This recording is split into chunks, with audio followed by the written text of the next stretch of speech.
Hello, everyone, and welcome to our live session on STRiDE, a bird's eye view of STRiDE, strengthening responses to dementia in developing countries.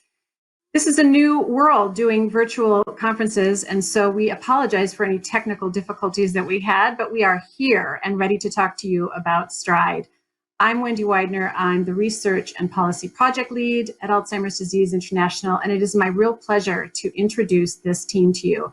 ADI is so proud to be working on the STRiDE project with LSE and our partners in research institutes and Alzheimer's associations across 7 different countries, a very complex project. And you can hear more about STRiDE in some previous sessions that were recorded. It's WS1, and there are also some posters across the virtual space that you can look at.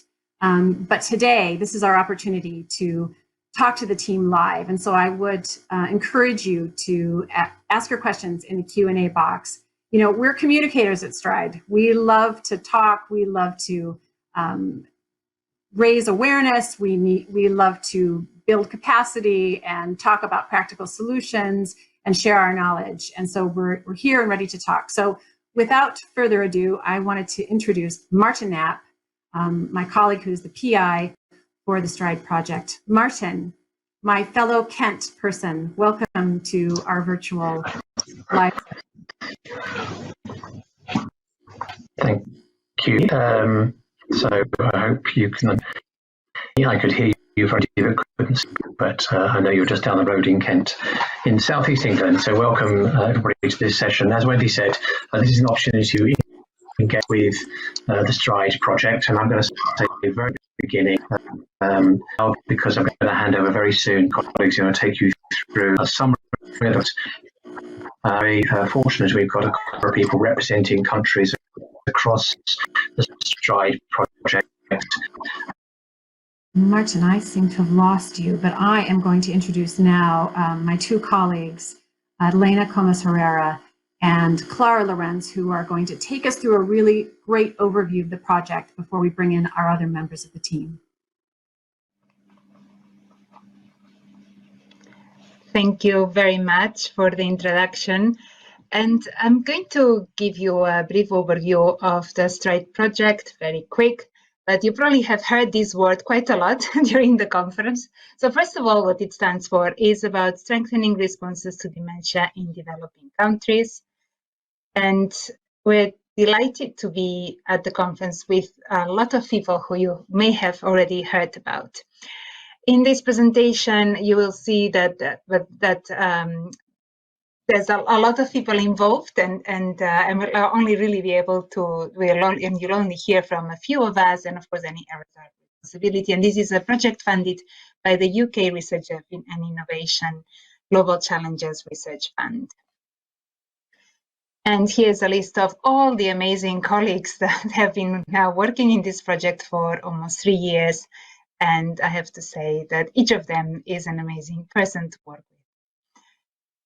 So what's STRiDE? STRiDE is a 4-year research capacity building program. As I said, it's funded by the Global Challenges Research Fund. And what we're trying to do is to synthesize and generate policy relevant evidence to support the development of policies to respond to dementia. And perhaps most importantly, what we want to do is to help policymakers make decisions on how to improve the care and support people with dementia that they need, and also how to make sure that they are convinced about providing resources to supporting better care for people with dementia.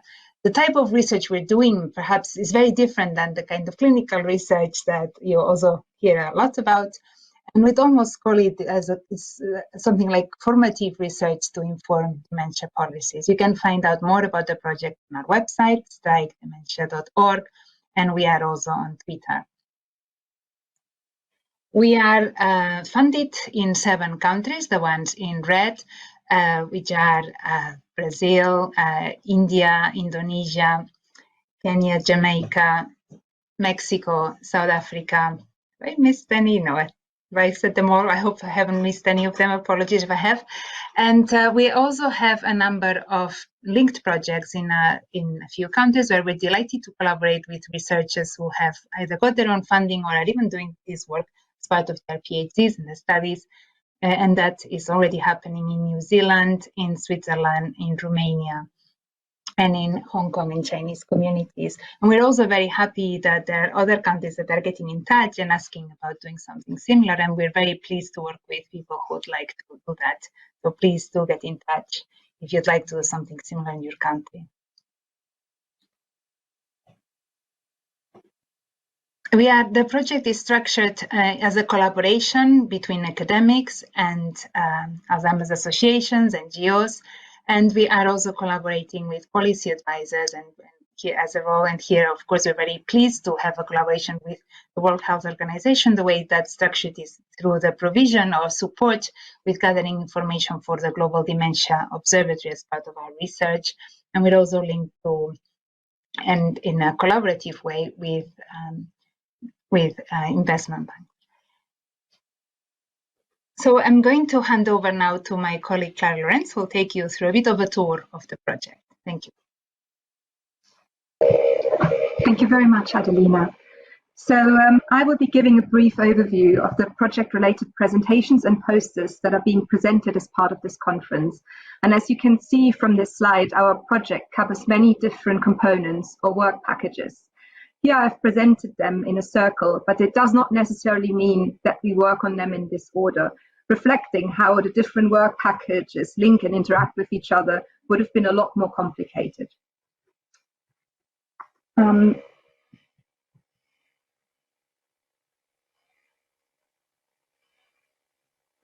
sorry, trying to work this. Okay, right. When we started the project, we conducted an overall theory of change, but also had theory of change workshops in all of the STRiDE countries. Erika Breuer reported on developing a theory of change to address the challenge of dementia care across and in middle-income countries.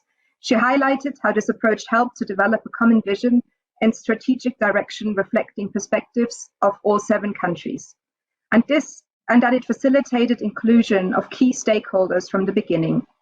Sadia Huzuk reported on including people living with dementia in planning for dementia using theory of change workshops in India. She highlighted that this was the first time that a person with dementia was involved in research in India and the first time that dementia care was discussed on a multidisciplinary platform including 40 stakeholders. Then we heard about the important work conducted to understand and reduce stigma around dementia. Christine Musyimi spoke about barriers to dementia care in rural Kenya.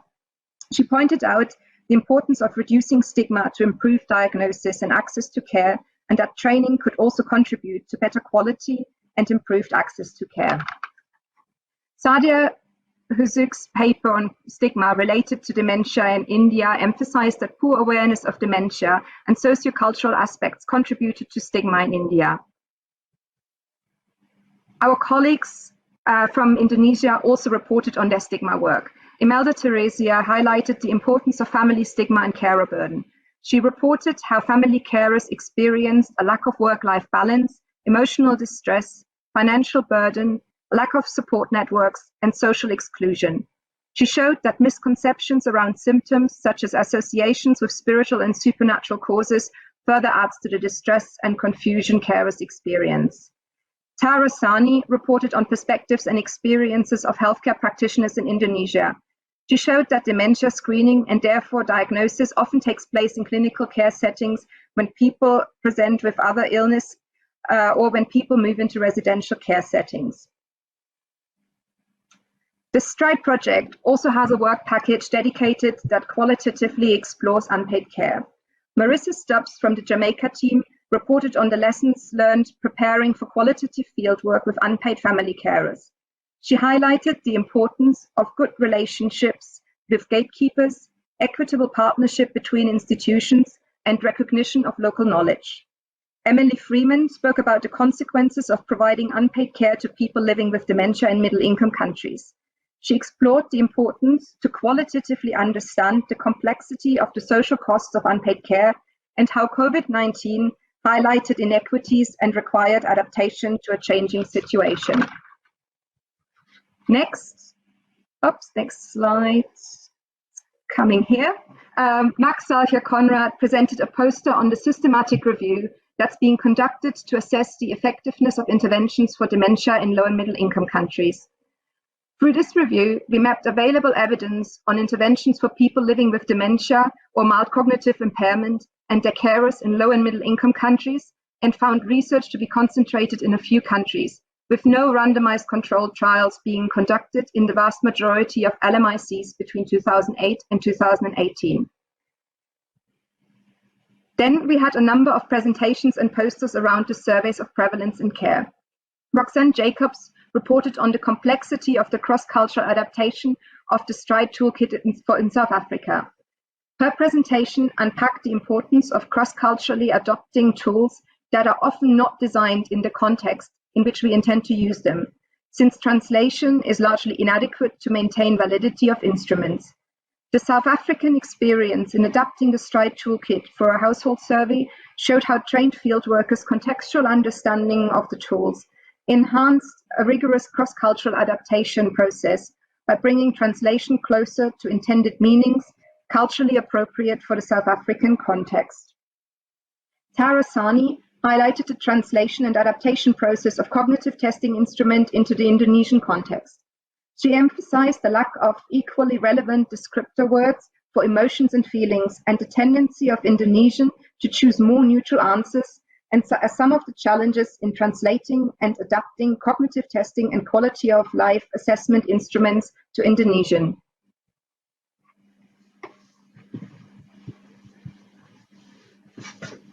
Right. Roxanne Jacobs further presented a poster on cross-cultural adaptation of screening tools. She highlights the cross-cultural adaptation of the elder abuse screening tool and the caregiver abuse screen to the South African context. The poster provides an overview of the content participants consider when reporting to questions and how these should be important considerations in understanding how elder abuse is understood and measured in the South African context. Nicolas Farina's poster on generating quantitative evidence on the prevalence, impact and cost of dementia, the STRiDE model, highlights the importance of a rigorous yet pragmatic study design when completing dementia prevalence studies in low and middle income countries. As part of our work on models of care, Claudia Astudillo Garcia gave an overview of the evidence of dementia epidemiology in Mexico. She showed that Alzheimer's and other dementias represent the 5th main cause of disability-adjusted life years among people in Mexico, and that information systems build an important foundation for the development of equitable public policy programs that address people's needs, but that these routine monitoring systems for dementia are lacking in Mexico. Fabiana da Mata presented on mapping the provision of dementia care in Brazil. She emphasized that in Brazil there is a lack of training and knowledge around dementia and of the needs of people living with dementia and their carers. The findings call for a dementia-friendly health system. We also, it's not jumping now. We also heard from Yuda Turana, who presented on evaluating the 7 action steps of Indonesia's Dementia National Strategy and the role of Alzheimer's Indonesia organization. He highlights that better coordination of multidisciplinary approaches across various programs and sectors are essential to implement the National Strategy Action Step. Rochelle Amour spoke about Where Does Dementia Belong?, exploring the Caribbean policy landscape. In her presentation, she provided a brief overview of how dementia relates to other priority policies in the region and how the STRiDE program of work has informed our understanding of how the ongoing research can be used to inform policy. Finally, my poster called Exploring Current and Future Models of Care through Case Vignettes shows how we are using case vignettes to explore care pathways for different population groups in 7 countries. I would like to highlight one more area of work which focuses on knowledge exchange, impact and engagement. As part of this, Imelda Teresia presented on the analysis of dementia stakeholder in Indonesia as part of the STRiDE project. And I'm sorry, there's an error on the slides, but she showed ways to identify and engage with key stakeholders through impact activities. And then we had Elizabeth Mutunga, who spoke about self-stigma as a cause for decreased self-care among caregivers. She highlighted that awareness campaigns are needed to reduce self-stigma among family carers and about how important it is that carers make time and recognize their own needs. So this was just a brief overview to show you the vast variety of presentations and posters we had as part of this project in this conference. And I'd now like to hand over back to Adelina to start with the Q&A. Thank you very much, Klara. That was an amazing overview of a huge amount of work and presentations. So now we're joined by many of our colleagues. It seems that Martin Knapp has not been able to join us due to problems with the internet connection. I'm going to do my best to speak for him. I also am in contact with him. So any questions for Martin, I'll be very happy to field. So Wendy, you're going to moderate us through the Q&A? Oh, I've got there's been a couple of questions that have come in, and one from Ming Jianlin, who just said it's really excellent work STRiDE has done in low and middle income countries. And an interesting one here, what has been your most significant challenge so far? And possibly colleagues, if anybody wants to just give me a show of hands, and we'll see if somebody wants to talk about their most significant challenge so far in STRiDE. Possibly, I don't know. Oh no, we've got two more colleagues that have joined us. We've got Deborah that has joined us from Brazil, and Christine from Kenya. Wonderful. Okay, so we've just started our Q&A, and one of the questions that has come through is, what is your most significant challenge so far that you have found with STRiDE? And I wonder, possibly, yeah, Elena, if you want to start. I'm going to start just to say that I think maybe one of the major frustrations is that we'd like to do so much. So there's so much to do. And to go from that towards actually feasible in the time and the funding that we have sometimes is a bit disheartening. But on the other hand, we are, I think, achieving a huge amount, and we are building a huge basis. But I'm not sure, Wendy, whether we've introduced all the colleagues that joined the call. I was wondering whether maybe we could have a quick round to introduce everyone. Yes, Adelina, please, you go ahead and introduce. So yeah, I think you've seen me before. So I'm co-lead of STRiDE from the London School of Economics. Pleasure to be here. And I'll so maybe I've introduced. I'll say your names and then please just raise your hand. So I did introduce Christine, who has joined us from Kenya. So if you just raise your hand, Christine, there we go. And we also have Deborah, who's joined us from Brazil. If you would raise your hand. Mariana has joined us from Mexico. You would raise your hand, and just think there she is. Ishtar, who has joined us from our Jamaica team. That's right. And Suvarna, who has joined us from India. And finally, last but not least, Tara, who has joined us from Indonesia. My apologies, colleagues. I thought you'd already been introduced. So now we all know who we are. And we've talked about, Adelina started to talk about the challenge. I have another question that might be of interest. From Sharifa Tahir, who has said, to what level have these findings informed policy and programming in participating countries? Thank you for the snippets of the STRiDE posters. I look forward to going through them. This is an amazing project. And I wonder if possibly, Christine, you might want to talk a little bit about this, because we have started discussions around policy in Kenya. So it might be interesting for you to take this question. Thank you, Wendy, and thank you everyone for joining this session. And just to mention a bit about the challenges that we faced is something that I wanted to comment on, because every project definitely has challenges, and you've got to find solutions in the process. And one of the challenges, for example, in the Kenyan context that we came across is in Kenya, diagnosis is usually made often very late, and when the disease is already in its advanced stages. So for us in STRiDE, it was not possible to get persons with dementia to participate in our discussions. And we had most carers coming in to take up this case, but we also had persons with dementia accompanying these people just to show people the context of a person with dementia in Kenya. Just going on to the greatest challenge we've had in Kenya, STRiDE Kenya and as a country. And thank you to our partners, thank you to the entire team across STRiDE and all over the world for supporting this work. We are about to implement or rather develop the first National Dementia Action Plan in Africa. And so this is actually our biggest accomplishment for this project, because we expected to have done this by 2021, but seems like it's coming early.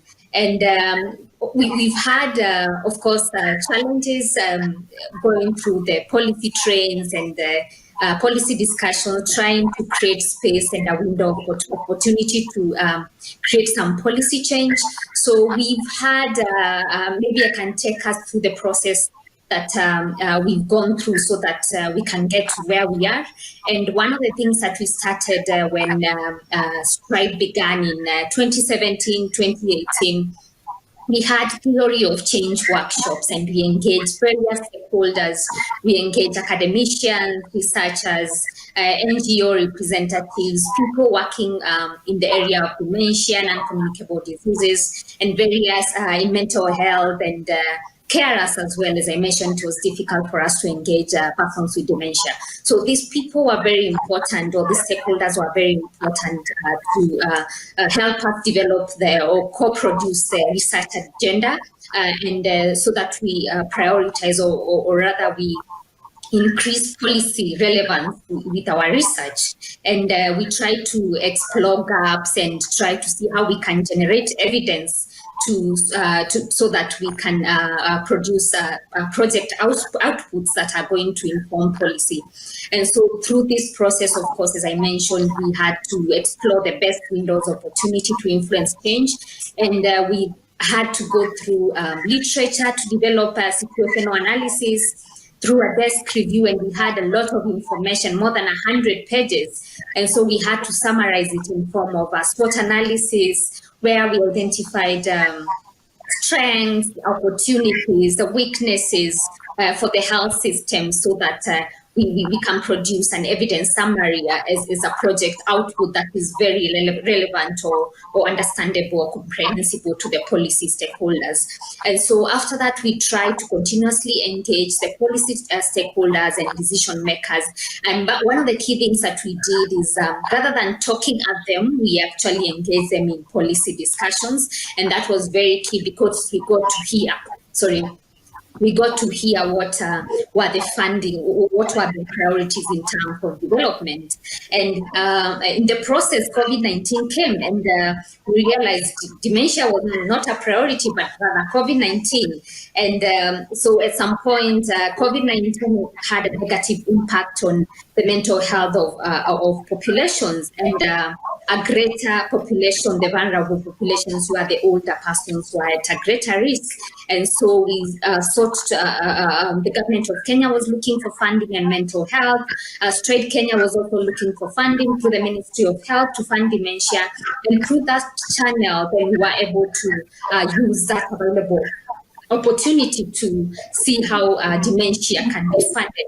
And that's how we engage various stakeholders, locally, internationally, globally, so that, and that's how we got the commitment of the World Health Organization to our partners and network, and try to fund, to make a commitment to fund the Kenyan National Dementia Plan. So that's a summary of basically, there's a lot we've done. That's basically a summary of where we have gone, so that we get to the level that we are. Thank you so much, Wendy.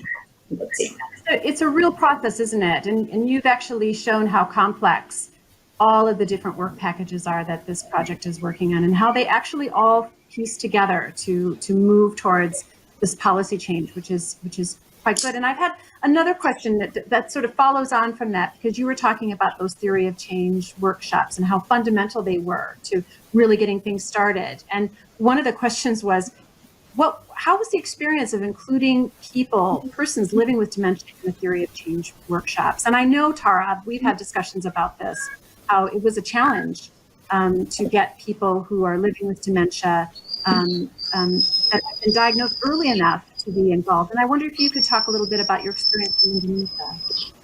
Yes, thank you, Wendy. So as you mentioned, that is actually one of our most significant challenge. So we are also involved in the stigma work package in Indonesia, where we are interviewing not only the general public or the healthcare practitioners, but also people with dementia and their carers. And it is actually a challenge for us to find someone who is living with dementia and willing to talk about their experience. We suppose this is because of two factors. The first is most people with dementia in Indonesia got diagnosed in a moderate to severe stage, which makes it more difficult for them to communicate and also sometimes to travel if an FGD is done somewhere in an office or something. So we try to bridge that by coming into their homes. And the second is there is still fear for them to speak up in public about their experience, for fear of being judged. And what is actually encouraging is we see that actually the conversations in a personal levels, in family levels, in the level of their work colleagues is actually already more open. They are They are open about the diagnosis and their experience to people close to them. It's just we talk about that in a public setting is still not very preferred, because for people who live with dementia in Indonesia, most people don't know much about this condition, and there are a lot of stigma surrounding it. There is also stigma related to, for example, witchcraft, or stigma related to if someone has this condition, they might not be close enough to God, or they might be doing some kind of sins, and it makes people not willing to talk. And for our theory of change, for example, we weren't able to have someone who lived with dementia to talk in the workshop. But later on, we find someone who is willing to give advice to the POC map that we already developed. And hopefully what we are working now in these 4 years can gradually change people's attitudes, although it's small steps, but it's steps. So hopefully by the end of this work, there will be more and more people willing to talk about their experience and enlighten people about how is it actually to live with dementia. Yeah. Thank you, Tara. Thank you. Yeah.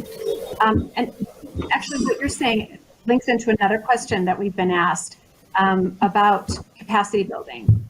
And let me just, because I've got another screen here that I'm looking through. It says, you mentioned capacity building. Could you elaborate on that? Capacity building in what? And who is targeted by the capacity building? And I'm going to go to Suvarna for that, if that's all right, because I know that you've done a lot. India is quite a complex country with a lot of work that you've been doing there. So, thanks, Wendy, and thanks, Adelina, and it's nice to be here today. Indeed, I think this has been the biggest impact for us as a group. When we started off at STRiDE, this has been done very systematically in STRiDE. So when we started off in STRiDE, we actually put down what we were good at and what we wanted to learn. There was a fairly elaborate process of actually putting down each of our strengths, our skills, what we've been trained in, and what we would like to learn. And I think, and we were mentored. So over the next few years, we're actually building the skills that we lacked. And that has been a wonderful experience. The second thing is, now dementia is such a complex disorder. So while I'm a neurologist and I can get better at neurology, it won't help me actually make an impact in society. What I need to learn is the economics of dementia, economics of healthcare. What I need to learn is how to interact with policy makers. And then the beauty of STRiDE is it's a collaborative project with academic institutions and NGOs. So the NGO researchers that are working with us, while they're excellent at advocacy, they've all been pushed to a limit to learn what we were not very good at. And I think if that's been the single most important input in terms of capacity building, not just at the earlier career researcher level, at the senior researcher level. And STRiDE has been very generous about including people outside just 2 or 3 people who've been funded by the project. So we've had ample opportunities to kind of involve people in our institutions around us to get trained. So this can actually expand the base of capacity building. And what I predict by the end of 4 years is not just in research or in policy or in advocacy, it's about how to run a project, how to stay to time, how to stay coordinated, how to make friends. So I think this has been a wonderful opportunity for us to learn how to collaborate both within our country as well as across country with other countries as well. So I mean, the capacity building has been, we really need to do some work on what we have learned. It's going to be complex, but it's going to be very good. You're so right, because the capacity building has been on so many levels, hasn't it? It's just been, it's been like layers of an onion, you know, in a good way. It's been amazing. We're all learning, and we keep learning, you know. It's really true. So my next question is going to go to Ishtar, because somebody's asked a very interesting question that's important to all of us. And Ishtar, I know that we've talked about this before. And it's something that we're thinking about quite seriously from all levels of the project. What's the possibility of extending the project beyond 4 years?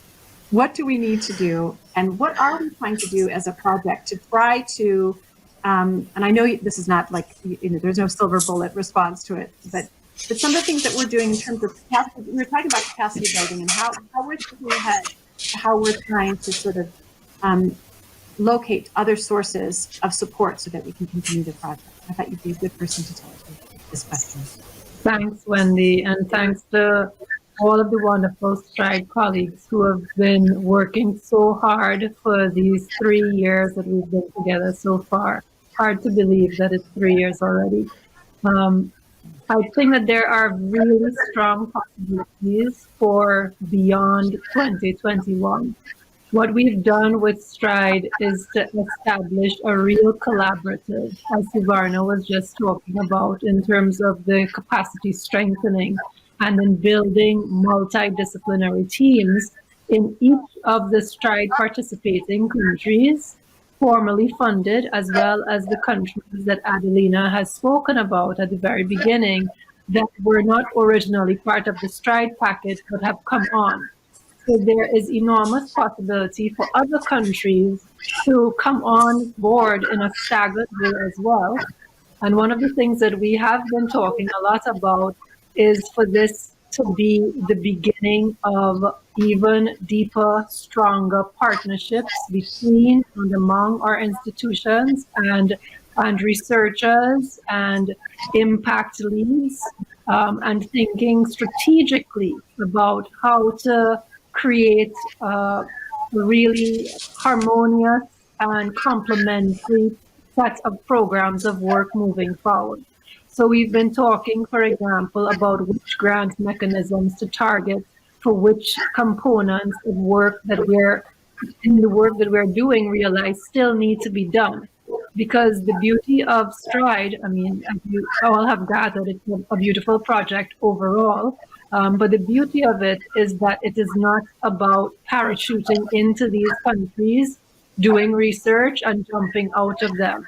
It's really about understanding that this is long-term change that we're aiming for. And long-term change needs long-term investment.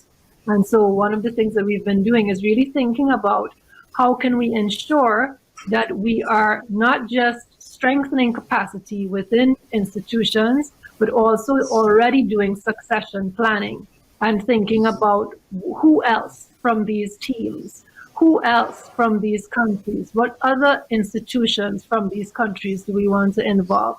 Which other countries are doing things that are complementary, that are not part of STRiDE, but that we can really learn from and think about what's the global agenda related to improving dementia care? What's the global agenda in terms of dementia prevention and treatment? And how can we work in a collaborative way with partners globally and ensure that we're all playing to our strengths? We're all playing to our strengths and at the same time building capacity. So there is enormous potential, and we are very, very open to working with, strategizing with investors, working with, strategizing with governments, and working with and strategizing with other impact makers and knowledge translators and academics all around the world to do this. Ishtar, it's like you have ESP, and you know what my next question is, because we're going to segue perfectly into the next one, because you're absolutely right. We're in a complex project, but we're looking out for more, aren't we? We want to continue to collaborate. But there's a really interesting question that's just come in. It says, given the diversity of the countries in the project, I'm wondering whether if there's been any shared learning with respect to engaging with policymakers, but also about raising awareness. And did you find the differences too big to come up with common strategies? Now, are you all shaking in your boots? So I'm going to ask. I'm actually going to ask that of Deborah. See if you can think about that. You know, we're a big project, a lot of different countries, but what are the differences too big, or are we finding similarities? And it's interesting because you're in a work package that goes across all the stigma work package. Maybe if you want to focus on this. Yeah. Thanks very much, Wendy and Adelina, for the invitation to be part of this amazing group of STRiDE and also the webinar. Yes, in Brazil, we have working really hard to understand how stigma plays a role in the experiences of people living with dementia and their carers. And we have seen a lot of commonalities among countries, particularly, I think, between Mexico and South Africa. We had lots of cross-cutting themes, and we plan to go more in depth into those similarities and differences. But I guess what calls more the attention is that there is a lack of knowledge and awareness everywhere. Sometimes the way stigma unfolds is a little bit different. So, for example, in Kenya, we have the issue with witchcraft. In Brazil, we have an issue of perhaps carers having trouble to see people living with dementia as people, their personhood. Infantilizing behavior, for example, was very common. So we see some different things in how stigma unfolds, but not necessarily the cause is different. The lack of awareness and lack of knowledge seems to be a very common theme everywhere. Also, a lot of similarities with regards to diagnosis. Just like in Indonesia, in Brazil, the diagnosis is very late, and it's normally in middle stages or late stage dementia. And sometimes lots of people don't have a diagnosis at all. From the interviews we've done, there is a feeling that there's nothing that can be done. So there is a hopeless approach from healthcare providers in addressing dementia. So if there's nothing I can do for this person, so why should I give a diagnosis? And so we've seen that in many other countries. And apart from stigma, even though the interviews were about stigma with carers, for example, we saw that in Mexico and in Brazil, we had a lot of burden being expressed in the interviews. So what bothered carers is the lack of someone else to share their burden, their stress, and that contributed a lot onto the stigmatizing behaviors or discrimination for people living with dementia, because family carers, because they had no one else to share the caregiving tasks, they were more likely to exert control over the person living with dementia, or limit what that person could do and the time that the person wanted. And so we saw a cycle of burden, lack of information, and stigma that played a role in several countries. So I guess we've been learning on those similarities too. I don't know if I answered the question, but try to get a little bit of all the countries. You did really well, really well. And I'd like to go next to Mariana, because one of the things that we've been asked about in here is how our project, the STRiDE project, works with carers. You know, that we're working with families. It's looking at interventions across not just people who are living with dementia, but how we're looking at the impact on people who are caring. And Mariana, I know this is an important work package for you in Mexico, and I wonder if you can just talk a little bit. We've got about 8 minutes left, so if you could just talk very briefly about some of the things that you're finding from your work package in Mexico around care, around how dementia is impacting people who are caring for people living with dementia. Yes, thank you, Wendy, and thanks for the opportunity to be in this panel. And of course, this issue of care, I've been doing research in a way in this topic for a while, but this is the first time that we have been involved carers in such a big way in the country. And I think overall in STRiDE, involving the carers is very important, because for many, probably in several of our countries, this is the first time that we go and ask them, you know, you are the other half, like the other 50% of who is doing, you know, it's the person with dementia, of course, and we're trying to look for strategies or policy recommendations for them. But this is the first time, at least for Mexico, and I think that for many of our countries, that we are thinking of the other half, you know, those people that right now are doing most of the care for the people with dementia. And it's very important because we're, as we have said, like in the other questions, we have been trying to involve them in all of the activities. No matter what the topic or the working package, we have that focus. We really need to know what happens with stigma, what happens with early or not diagnosis, what happens with the support they are giving, and what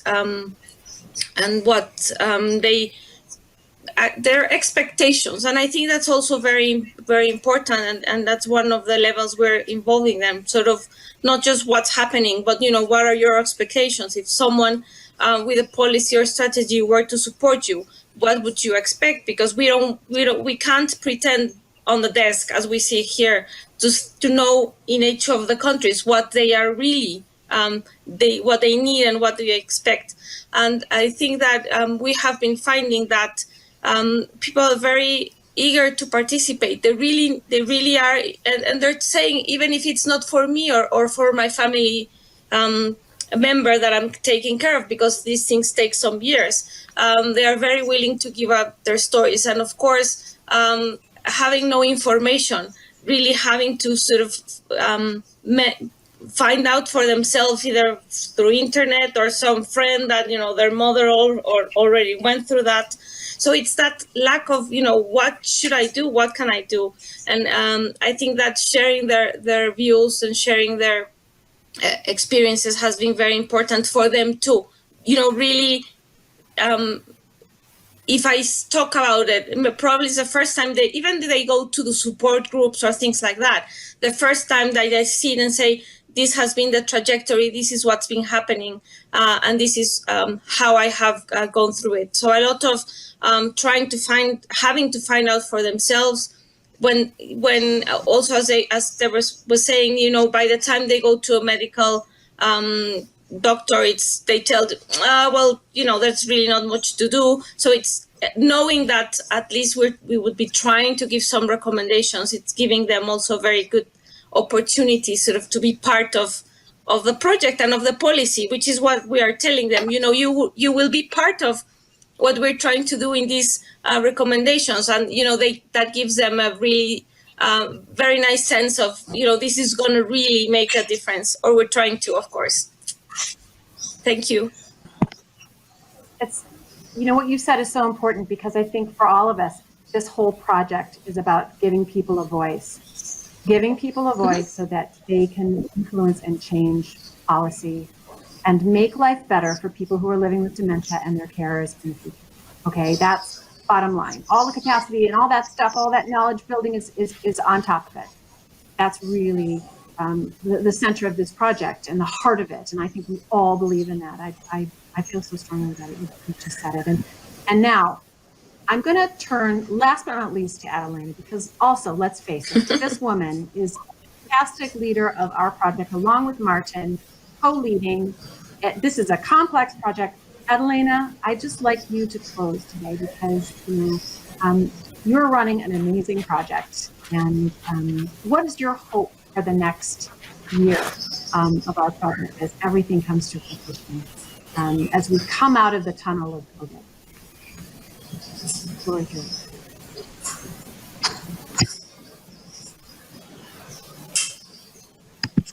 yours.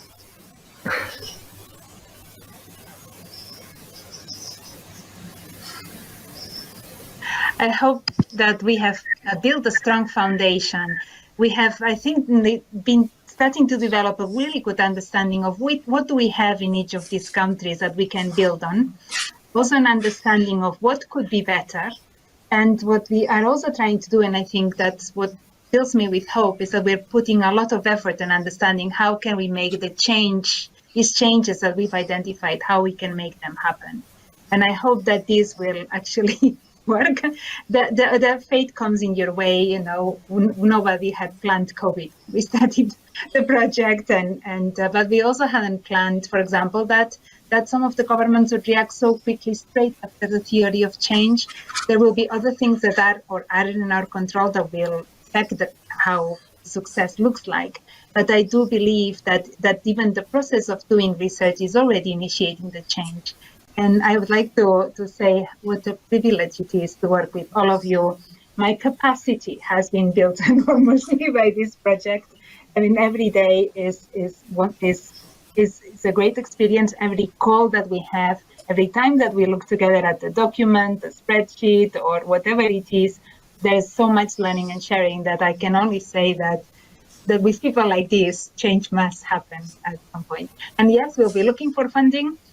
I hope that we can make it clear to funders, governments, to everybody how important it is to fund research, and that it's not only the interventions that we need to look at or finding a cure, but also making sure that we have systems that are able to provide good care and support to everybody who needs it, and that families don't shoulder excessive burdens. Thank you. And just to say from Martin that he's very sorry his internet connection wasn't up to scratch today, but I think it echo what I said. He also, I know very well, really enjoys working with everyone here and is really convinced that we're making a difference. Thank you. Just to say, yes, both you and Martin, I'm sorry that he couldn't take part in this, because I know he was really looking forward to it. And I just want to say, you know, the whole theme of our conference is hope in the age of dementia. And, you know, here we are. I think this project has really filled me with hope. Like Adelina says, you know, we're all learning together, and we couldn't do it without the people that we work with in each of our countries, the people living with dementia and the carers who are teaching us. That's the biggest learning. So my colleagues, each one of you, thank you so much for doing this live session today. It's been an honor to work with you, and I'm excited for this coming year. And I hope we will be able to be together again soon. Masks on or without. Thank you all. Thank you. Thank you. Thanks, everybody. Thank you. Thanks.